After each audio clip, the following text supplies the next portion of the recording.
Les damos la cordial bienvenida a este espacio de reflexión. 18 de marzo. Del Evangelio según San Mateo. En aquel tiempo Jesús dijo a los sumos sacerdotes y a los ancianos del pueblo esta parábola.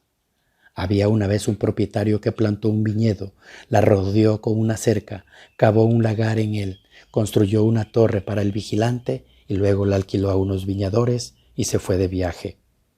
Llegado el tiempo de la vendimia, envió a sus criados para pedir parte de los frutos a los viñadores, pero estos se apoderaron de los cristianos, golpearon a uno, mataron a otro y a otros más los apedrearon. Envió de nuevo a otros criados en mayor número que los primeros y los trataron del mismo modo. Por último, les mandó a su propio hijo pensando, a mi hijo lo respetarán.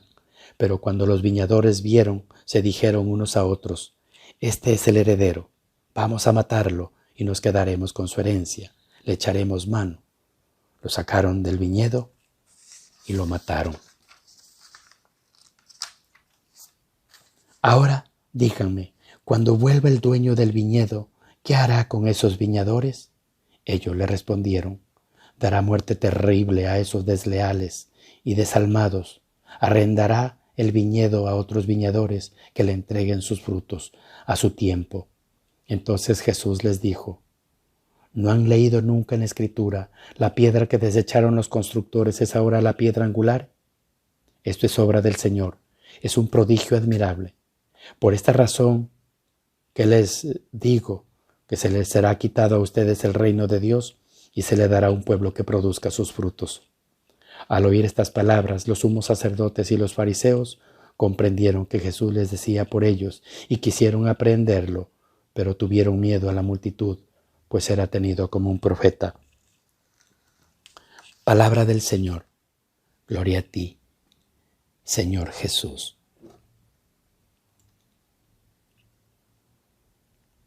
La primera lectura es la historia de José, que es vendido por sus hermanos como esclavo, porque la envidia alimentaba en ellos un odio mortal. Pero como Dios escribe derecho en líneas torcidas, con el paso de los años, una vez constituido José primer ministro del faraón de Egipto, será él el salvador de sus hermanos a punto de perecer por el hambre. La conexión con la figura de José, que llegó la gloria a través del sufrimiento, como recuerda el Salmo responsorial. La parábola evangélica de hoy demuestra también la mala voluntad de los labradores que por avaricia matan al hijo del dueño de la viña, hijo a quien está configurado Cristo.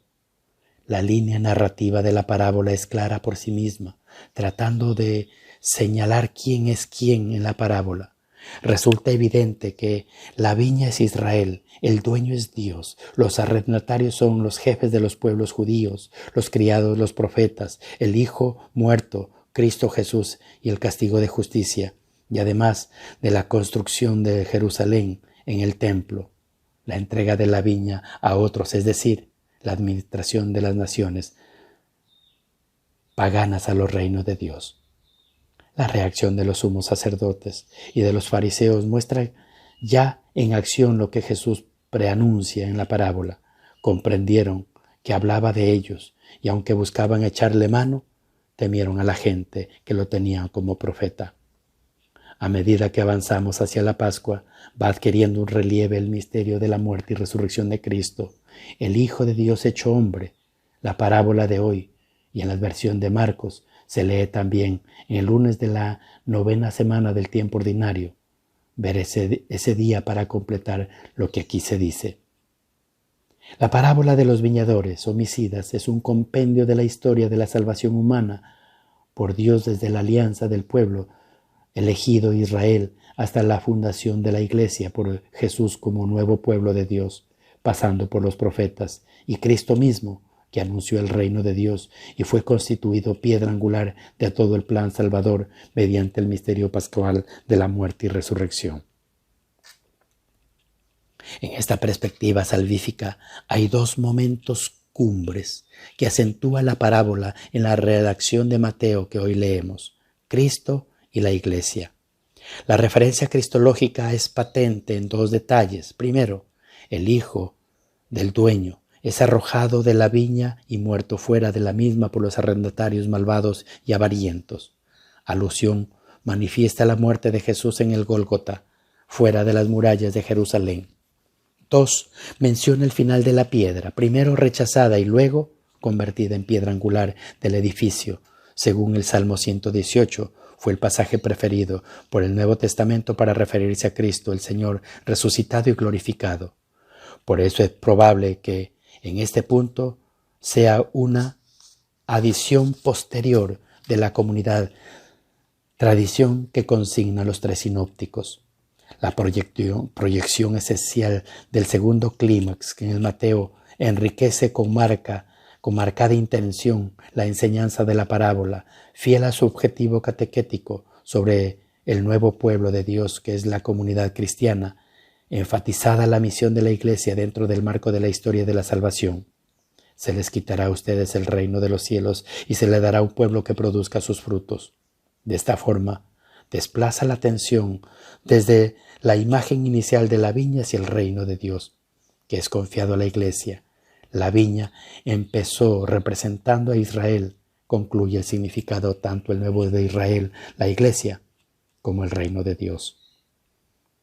Ya en líneas de reflexión pascual, la comunidad cristiana primitiva entendió la parábola como una advertencia de Cristo, también para ella misma.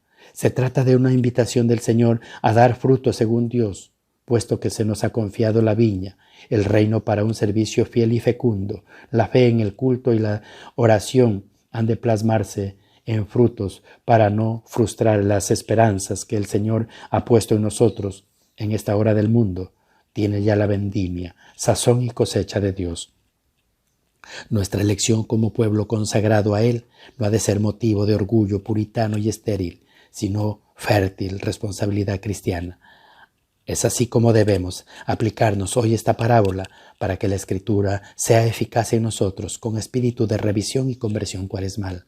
Así seremos un pueblo que produzca frutos.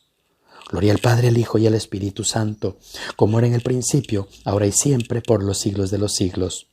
Amén.